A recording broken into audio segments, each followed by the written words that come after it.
Okay, this is a really quick review of G&G CM16 Raider. It's basically an M4 with a Riz on the front of it.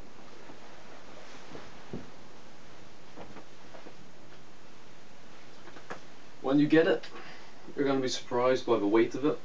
For a plastic gun, okay, it's made pretty well. G&G combat machine. There's not really much that you can say about them. If you're an experienced airsoft player and you're used to something like Maori, alright, you're used to plastic bodied weaponry. You're used to lots of creak and lots of flex. This gun, listening, that's with magazine in. Nothing. Okay? Magazine, in this instance, is not the one which came with the gun. G&G combat machine guns, what you'll find is the magazines that you get with them, alright, they won't fit, okay? They won't feed properly, they'll be crap. Bin them, get something Maori compatible. JG, Cyma, D-Boys, doesn't matter what you get. I've got G&P one here. This is a Vietnam style one. It's used mainly with slings. Alright, keeping the profile short beneath the G&G foregrip I've got on here, okay? What you'll find out as well, left-handed friendly, very nice. Alright, also quick switch to right-handed if you need to get through a room. Very quick, you can operate everything on it, right-handed or left-handed. Okay? Battery. I've got a 1600 mAh Wolf Armory's battery. It's an 8.4 volt. You've probably seen in other videos, it goes in there. Stock, fairly simple thing to get off. Don't know if you can see this in the video. Right. These two clips here, push in on them, that comes off, it slides out from here. That little triangular bit comes off, and hey presto. Alright, simple as that. My one gripe with the gun though, does involve the stock. The stock can be a pain in the ass. If you pull the stock out too far, yeah, there's too much wire in the battery tube, or stock tube rather I should say. Too much battery wire in the stock tube, excuse my early morning stupidity there. Basically what will happen is, it'll bunch up and it'll disconnect the battery. Not from the gearbox, but just from down there where it hooks in. Takedown on the gun is simple. I'm not going to do it. I don't have to. If it's not broke, don't fix it. Alright. The internals on the weapon are decent quality. The shim job is professionally done. It's nice, it's well lubed. The gears are fine, the bearings are all good. Everything in here is decent. Okay. Pistol grip, right, is not ABS plastic. It's the nice nylon fibre stuff. It's got good texturing. It's solid. There's no wobble. You can move the entire gun on it. The Riz, alright, that's ABS, but it is rock solid. The entire gun moves about on it. Front section assembly here, along with the barrel going through, and the front sight, and also the threads. It's good quality metal, probably steel I would say. Alright, one thing to note is it is actually moulded. Okay, in the barrel, runs from there right through to the tip. Okay, standard M4 length. Standard diameter, I think, on this thing, you're looking at 6.08mm. What I've done as well, which I like, keeping it simple, a bolt. Alright, most ARs, real steel. Okay, things like 22LR, 223 Remy, alright, 556, all that crap, it will open the dust cover. On this, alright, what they've done to keep costs down, which is a good thing by the way, this rifle costs about 140 to 150 pounds if you're in England. Don't know what it is in the States, something similar. Go do the maths, alright. I'm not the post office, I'm not here to convert it for you. You'll see in here, alright, all the bits and bobs. You've got your hop up there. Hop up is a simple adjustment, you just use your thumb, turn it, okay? This, held in place, dust cover, metal. It's held in place by a spring. I'm keeping it nice and simple to keep manufacturing costs down.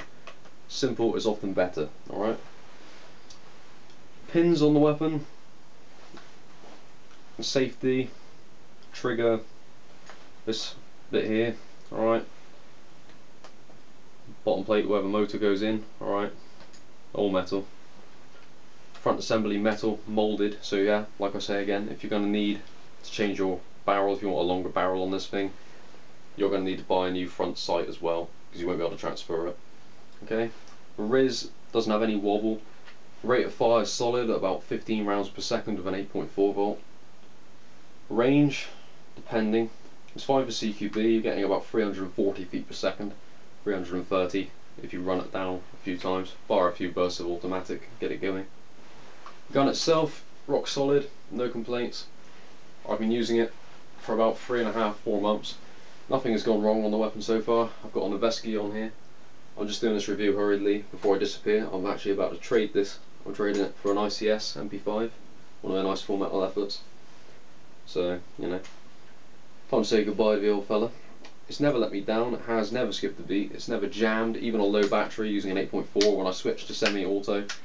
You know, got on semi, you're pounding the trigger, it's fine, it doesn't actually lock up.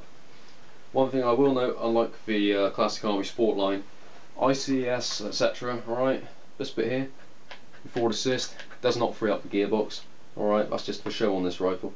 Stock tube, metal, bolt metal, this portion of the rear sight, okay, which is by the way adjustable for windage and elevation like the real steel, alright, yeah, that's metal, and obviously, you know, quick detach, metal.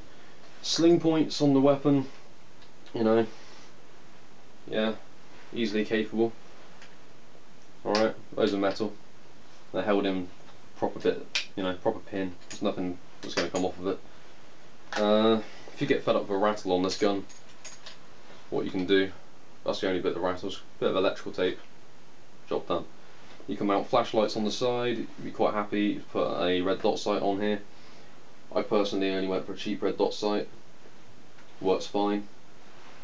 Markings on the gun, you've got combat machine, airsoft guns, or have a 6mm pellet AEG semi/auto system, complete AEG series MFG by Combat Machine, made in Taiwan. Alright, I was sold this gun by 01 Airsoft, came with a 3-month warranty on it. So far, so good, nothing wrong with it. Would I recommend it? Yes, it's perfectly capable outdoors. Using 25s, the hop-up's a bit sluggish, it doesn't really like 25 so much as 20. I stick to 20s even for woodland with this thing, even on a windy day. Rate of fire is consistently good, about 15 rounds per second. If you want to get a MOSFET and you want to get a high-speed set of gears, you can push it up to about 26 rounds a second. Just something to remember, alright? High-speed setups don't last as long as regular. Stick with regular. Barrel is threaded, alright, 14mm, standard thread, okay? Normal AEG, it's a CCW. Alright, at the moment I've got a Noveski on here. It'll take a tracer unit, it'll also take silencers. It does come with a little rubber O-ring. Detailing on the gun is very good. There are no obvious seam lines except for this one here at the back of the grip. But then again, it's an Armalite, and in real life, what do Armalites have? They have seam lines, okay? Overall, solid effort. It's not got the range or the power of the G&G Combat Machine AK, but it's a pretty good contender. For the money, I would say it's better than Classic Army Sportline M4. Similar offering, but I'd say overall the quality is better on one of these.